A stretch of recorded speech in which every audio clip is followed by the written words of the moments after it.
Hi, welcome to another episode of Hot Takes. This weekend sees the SNP conference being held in a telephone booth in Edinburgh. It's going to be a very short conference, I think. They don't have a lot to talk about. For you see, the official line is now, we're not going to talk about things that we find embarrassing, things that we've got wrong. So they're not going to be talking about transport, for example. They can have a whole conference and never talk about transport or ferries or roads. They're also not going to be talking about education because obviously it's appallingly bad. And with Spinning Jenny, things are getting worse under her watch, way quicker than anyone would ever have thought possible. Falling down the ratings, nobody actually turning up to school, the violence in the classrooms being at record levels. It's just horrifically bad. And that's before you factor in the fact that they haven't got any teachers. The ones they have got are retiring. No one's coming new in at the bottom to replace them. And many teachers are moving south of the border simply to earn more money by not paying as much tax and not get beaten up or sexually abused as much by the pupils in schools where if a pupil is bad, they can actually be thrown out of school, unlike in Scotland. So they're not going to be talking about education either. Okay, that leaves a few things. In the run-up to this, that's when he's brought out a little handbook. Oh, bless. Probably got several pages where you can sit in colour during the boring bits. But he's pushing inside the book now the dedication that they must continue to have for independence. Independence is prime, it's the most important thing. And the usual blah, blah, blather over independence. But why is he going on so much about it in this little pamphlet, this brochure?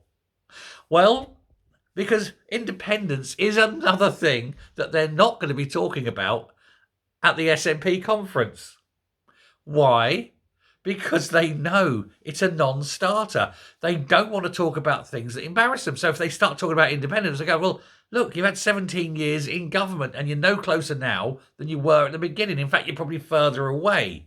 And the fact that you've screwed up the economy so badly means independence is practically impossible. And when you lose the next election, it's going to be 30 years before you even get an option to even think about independence again. You'll all be dead. You know, John Swinney, 30 years from now, dead. Honestly, he'll never see independence. None of them will. And it's just funny to see. They're not talking about it. But they don't want to talk about these things. The low exams, like I say, and the violence in the schools, not talking. Failure of ferries, not talking. Independence, not talking. They're basically trying to evade any form of scrutiny whatsoever. They don't want to be questioned about their failings. And boy, of course, do they have failings. Now, they do have one policy which is stunning. And that is they've got the solution to the drugs problem. They want to decriminalise drugs. If they're decriminalised, then there's no longer a drug problem. These people are mental, aren't they? They seem to think that if you don't talk about things, the problems go away. Let's not talk about the problems, and the problems don't exist. Or, where there is a problem, let's make that problem legal, and then it isn't a problem anymore. Let's change the name of things in the hope that people don't notice. Let's change how we spell things in the hope that people don't notice. When you're not talking about the most important things in people's lives, what else is there? What are they going to talk about? International relations. Let's talk about our wonderful foreign embassies. Let's talk about how nice it is to have, I don't know. No, nothing. There's nothing, is there? There is not one area of policy that's a success. Not one. I mean, this is a joke. They certainly mustn't, cannot possibly talk about finances.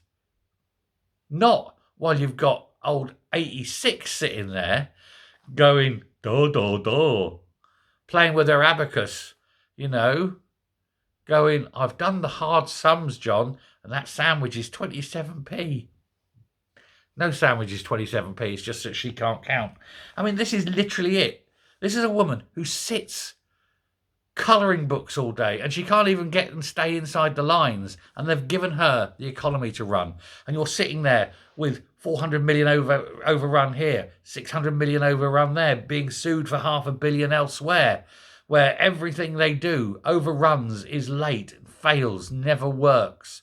Not one single thing has been brought in on time, on budget, and works. Not one. So they can't talk about the economy either, can they? What can they talk about? There is literally nothing. On top of that, you've got Operation Branchform. You don't know when that's going to end. Hopefully the week before the election. And then they announce a whole new swathe of arrests in the week before the Scottish election in 2026. That'd be excellent fun, wouldn't it? You've got Operation Copa, looking at all the thousands upon thousands of deaths in care homes. And again, let's hope that we get a few arrests on there. And then the week of the trial, you've got all these previous SNP ministers sitting in the dock at the Edinburgh High Court, looking glum, looking at 30 years, looking at the end of their lives in unflattering clothes with a cellmate, probably a bloke pretending to be a woman. That'd be the biggest laugh, wouldn't it? Sturgeon sitting in a cell crying with a man putting her arm around her going, "Don't worry, Nicky, I'll look after you, darling. You've got to look after me, though." You know, and it'll be like, who's going to play the daddy?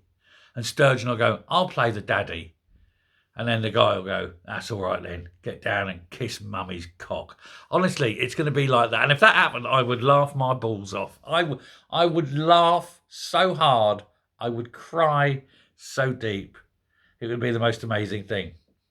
That's all this. They can't talk about that. They can't talk about the trains. They can't talk about international relations. They can't talk about Angus Robertson. They daren't mention Angus Robertson and his mighty slew of successes, can they? There's nothing. Don't even get me started on health. How many people? 809, nearly 900,000 people on a waiting list. 6-year waiting list for mental health. This party has got to have the shortest conference in history. Hello, everybody. Thanks for coming, both of you. Has anyone got 10p? I'll make a quick phone call and we'll get a taxi and go down the pub and call it a day. That's it. That's all they've got. Conference.